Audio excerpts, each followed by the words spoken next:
एको देवा त्रय देवा ब्रह्मा विष्णु महेश्वर गुरु ब्रह्मा गुरु विष्णु गुरुदेव महेश्वर गुरु साक्षात् परम ब्रह्म तस्मै श्री गुरुवे नमः। ओम नमः भगवते वासुदेवाय। नमस्कार दोस्त, मैं समीर कुमार जना knowledge of the eternal channel को आपको स्वागत है। आज के विशेष तत्व है श्रीमद् भागवत गीता की सार। क्या पता है आपको भागवत गीता किसे कहते हैं? हाँ, श्री कृष्ण महाभारत युद्ध के समय जो शिक्षा अर्जुन को दिया था वही श्रीमद् भागवत गीता है। अर्थात भगवान श्री कृष्ण ईश्वर और ईश्वर की जो मुख का वाणी या भगवान श्री कृष्ण की जो गीत है वही गीता है। श्रीमद् भगवत गीता में भगवान श्री कृष्ण और अर्जुन के बीच में जीवन की वास्तविकता का बारे में जो भगवान ने टिप्पणी दिया है वही गीता है। चलो हम शुरू करते हैं इसकी सार और उसकी महात्मा हम क्यों पढ़ना चाहिए, हमें क्या शिक्षा मिलता है। क्या आपको यह लगता है कि श्रीमद् भागवत गीता महाभारत की युद्ध की कहानी है? नहीं, महाभारत युद्ध एक उदाहरण है। महाभारत युद्ध क्यों हुआ वो एक उदाहरण है। उसमें क्या शिक्षा मिलता है? संपूर्ण चरित्र निर्माण करने की मार्ग है गीता। अगर गीता पठन करता है आप, संपूर्ण चरित्र बनेगा। कौन सा ऐसे असफल काज नहीं है जो तुम नहीं कर सकते। हाँ, सही से पढ़ना और उसे कर्म में लगाना। गीता जीवन की वो वास्तविक है जो तुम पढ़ोगे तो पता चलेगा। चलो शुरू करते हैं श्रीमद् भागवत गीता की महात्मा। भगवान कृष्ण कहते हैं इंसान को, हे इंसान, क्यों व्यर्थ की चिंता करते हो, क्यों व्यर्थ से डरते हो, कौन तुम्हें मार सकता है, आत्मा ना पैदा होता ना मरती है। जो हुआ अच्छा हुआ, जो हो रहा है अच्छा हो रहा है, जो भी होगा अच्छा ही होगा। तुम भूत का पश्चाताप ना करो, भविष्य की चिंता ना करो। वर्तमान चल रहा है, क्या लेके आए थे जो तुम खो लिया, क्या तुम्हारा गया जो तुम रोते हो। खाली हाथ में आए खाली हाथ में चले जाओगे। जो भी लिया इस भगवान से लिया, जो भी दिया इसे इस पर ही दिया। जो आज तुम्हारा है कल किसी और का था, परसों किसी और का होगा। क्यों उस पर अपना सोचकर मग्न हो रहा हो। बस यही है गीता, बस यही है गीता। अर्थात गीता ये कह रहा है, मैं जो आज अपना सोचता हूं कल शायद वो मेरा अपना नहीं होगा। कुछ मुहूर्त के लिए, जीवन के कुछ समय के लिए वो अपना है। कब तक है? जब तक मेरे शरीर में जीवन है, जब तक जिया हूं तब तक सब कोई अपना सोचते, मरने के बाद सब भूल जाते। यही जीवन है। जीवन सत्य है और मरण सत्य है।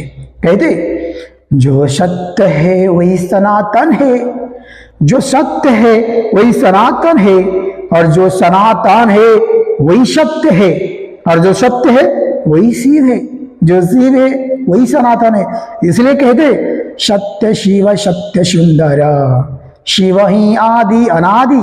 इसलिए सनातन आदि अनादि है। जो शिव है वही सत्य है, और जो सत्य है वही सनातन है। तो सनातन आदि अनादि है।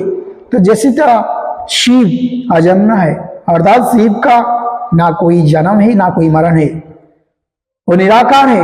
तो उनके द्वारा जो धर्म की स्थापन किया गया है वही सनातन है। आप क्या सोच रहे? धर्म जाति है, वही गलत है। आपको शिक्षा मिला नहीं, आप समझ में नहीं आ रहे। धर्म आपके मन में एक ही चीज है, धर्म बोले तो जाति है नहीं। धर्म जाति नहीं। भगवान कृष्ण कभी जाति के बारे में नहीं बताया। आप गीता पढ़ो, समझो। भगवान क्या वर्ण अर्थात मनुष्य को 4 वर्ण में विभक्त किया है, ब्राह्मण, क्षत्रिय, वैश्य और शूद्र। क्यों वर्णन किया गया आप सोचो। ब्राह्मण हम जो सोच रहे, जो पूजा पाठ कर रहे, पंडित कुल में जन्म, वही ब्राह्मण नहीं। भगवान कृष्ण कह रहे जो संपूर्ण ज्ञान के अधिकार है, जो वेदों की ज्ञान, पुराण की ज्ञान, जो ज्ञानी है वही ब्राह्मण है।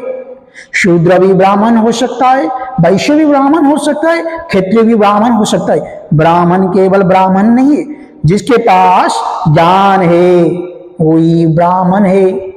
तो गीता में भगवान कह रहे ब्राह्मण जो है, जो ज्ञान के अधिकार है, जो ज्ञान की शिक्षा देता है, जो पूजा विधि में अपना समय बिताता है, तो उसे ब्राह्मण कहते हैं। क्षत्रिय जैसे युद्ध करना है, अर्थात अभी आप देखो, अगर मैं मेरा देश भारत को लेता हूं, भारत में क्या है, हम देश चलाने के लिए एक शिक्षा की जरूरत है, और सुरक्षा की जरूरत है, और सेवा की जरूरत है, और अन्न की जरूरत है। 4 चीज की जरूरत है, बिना 4 चीज कुछ नहीं हो सकता है। तो जो क्षेत्र है युद्ध करना, अर्थात युद्ध करना मतलब सबके साथ युद्ध करना नहीं, युद्ध करना न्याय की, धर्म की सुरक्षा देना। जो कमजोर है, अगर कोई शक्तिशाली व्यक्ति एक कमजोर व्यक्ति के ऊपर अधर्म कर रहा है, अर्थात उसे जोर जबरदस्त कर रहा है, उसे मार रहा है, क्षेत्र का धर्म है उसे बचाना है, देश को बचाना है। और वैश्य जो कि कहते क्या ना, खेती के काम जो करते, अन्नदाता होते, दोनों का काम है जो करता है उन्हें कहते। कोई भी कर सकता है, शूद्र करता है, ब्राह्मण भी करता है, क्षत्रिय भी करता है। उस कार्य को जो भी करता है उसकी उपाधि है, उसे जानने के लिए वो व्यक्ति की परिचय, जैसे सबका नाम है तो उसका कर्म का एक नाम है, वैश्य है। शूद्र क्या है, अगर एक राज्य में सब कोई है, राजा है, मंत्री है, प्रजा है, सब, तो सबको सेवा भी चाहिए। जो सेवा करता है दूसरों की वही है शूद्र है। सबकी सेवा करना कितना बड़ा काम है। हम उनको नीचा करते, नीच में रखते और नीच जाति बोलते। यह हमारा सोच है, हमें शिक्षा नहीं मिला है। शूद्र है, कोई भी शूद्र हो सकता है। मैं किसी का सेवा करूं, मैं शूद्र हूं। मैं अगर ज्ञान की बात करूं तो मैं ब्राह्मण हूं। मैं युद्ध करूं किसी धर्म की रक्षा के लिए, मैं क्षत्रिय हूं। और मैं अन्न उगाऊं तो मैं ही हूं वैश्य। तो मुझ में सब कुछ है, मुझ में जाति नहीं है। मैं ब्राह्मण हूं, मैं वैश्य हूं, मैं क्षत्रिय हूं, मैं शूद्र हूं। मेरी कर्म है, इस जाति की वर्ण है, ना कोई धर्म है जाति। धर्म का है, धर्म वो मार्ग है जब कर्म को सही दिशा में ले जाए। धर्म वो है जो धारण करने की क्षमता रखता है, जो नीति अनीति की शिक्षा देता है। धर्म वही है।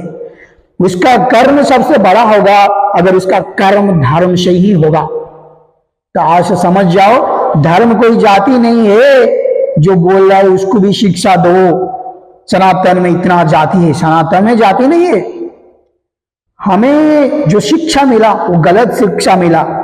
सनातन के बारे में जो शिक्षा दिया गया है वो गलत शिक्षा दिया गया है। सृष्टि आरंभ सनातन से, अर्थात भगवान ने जो धर्म बोल के शब्द प्रयोग किया है वो सनातन। क्यों? वो सदी से है, वो सृष्टि के आदि से है। पहले इंसान नहीं, भगवान पहले धर्म बनाया। क्यों? भगवान पहले नीति बनाया। जब सृष्टि बनने से पहले नीति बनाते कैसे चलाना है, उसके बाद सृष्टि की रचना किया गया। तो सनातन आदि से है। तो सनातन धर्म की जो ज्ञान है, सनातन धर्म के नाम है, तो जाति के नाम नहीं है। तो धर्म, आपको धर्म के माने समझ आ गया। धर्म क्या है? धर्म जीवन की नीति है, धर्म कर्म की साथी है। धर्म कर्म जब मिल जाए व्यक्ति उत्तम हो जाए, व्यक्ति सत्य गुण के अधिकार है, व्यक्ति सर्वशक्ति है, व्यक्ति सर्वज्ञान है। और एक तो भगवान देखो धृतराष्ट्र, अब धृतराष्ट्र को जिसके वजह से महाभारत युद्ध हुआ है, कौरव और पांडव में धृतराष्ट्र क्या जन्म से अंधा था। अगर अंधा व्यक्ति को राज्य दिया गया तो कैसे होगा? यह अंधा व्यक्ति को धृतराष्ट्र को नीचा दिखाने के लिए नहीं है, यह आंखों के अंधे के बारे में बात नहीं की है, यह मन की अंध है। धृतराष्ट्र ने मोह में और अपना संतान की प्यार में, संतान जो गलत किया उन्हें नहीं सिखाया तू गलत कर रहा, उन्हें रोका भी नहीं। जितना भी गलत काम किया दुर्योधन, धृतराष्ट्र ने कभी रोका नहीं। इसलिए महाभारत में इतना सारे श्लोक पढ़ा गया, 700 श्लोक है, 574 श्लोक श्री कृष्ण ने बोला है, 84 अर्जुन ने, 41 संजय ने। केवल एक ही श्लोक है जो कि धृतराष्ट्र है, उनको एक ही श्लोक मिला इस श्रीमद् भागवत गीता में। क्या है वो श्लोक? धर्म क्षेत्रे कुरुक्षेत्रे समवेतायुश्च मामकः पांडवश्चैव किमकुर्वत संजय। उनको केवल एक ही मिला, कह रहे धर्म क्षेत्र कुरुक्षेत्र, वहां मेरे और कौरव और पांडव की जो सेना क्या कर रहे, तो उन्हें अंधा था, देख नहीं सकता, तो इसलिए उन्हें व्यासदेव को अनुरोध करते और व्यासदेव ने संजय को दिव्य चक्षु देते। तो दिव्य चक्षु में महाभारत में युद्ध में क्या क्या हुआ सारे विवरण धृतराष्ट्र को देते। तो आप समझ में आएगा महाभारत युद्ध का क्या शिक्षा है। कोई घर बैठ के भी उस युद्ध को देख सकता है। तो महाभारत ये जीवन की चरित्र है जिसमें श्रीमद् भागवत गीता बताया गया। क्या पहले व्यक्ति है अर्जुन ने जो गीता की शिक्षा मिला? नहीं, पहले भगवान ने सूर्यदेव को, जब सृष्टि आरंभ है, सूर्यदेव को ये शिक्षा दिया था। कितना महर्षि को शिक्षा दे चुके, शेष में अर्जुन को मिला है। तो समाप्त में तो अर्जुन को महाभारत युद्ध का समय उन्हें भगवान विष्णु को विश्व रूप मिला, क्योंकि जब विष्णु की मुख्य अवतार श्री कृष्ण संपूर्ण है, क्योंकि केवल कृष्ण बोला है मैं हूं ब्रह्म, मुझ में है सारे सृष्टि, मैं शिव हूं, मैं ब्रह्मा हूं और मैं हूं विष्णु, मैं संपूर्ण हूं। तो महाभारत में और क्या शिक्षा मिलता है? क्या आपको पता है भगवान में क्या अंतर है? देवता है, भगवान है, अरे ब्रह्म है। ब्रह्म कौन है? ब्रह्म जिनकी कोई जन्म नहीं होता और जो सृष्टि के रचयिता है, अर्थात उनसे सारे सृष्टि बना हुआ है। भगवान देवता ब्रह्म से सृष्टि हुआ है। भगवान कौन है? भगवान जो सृष्टि में धरा में एक जीवन लेते,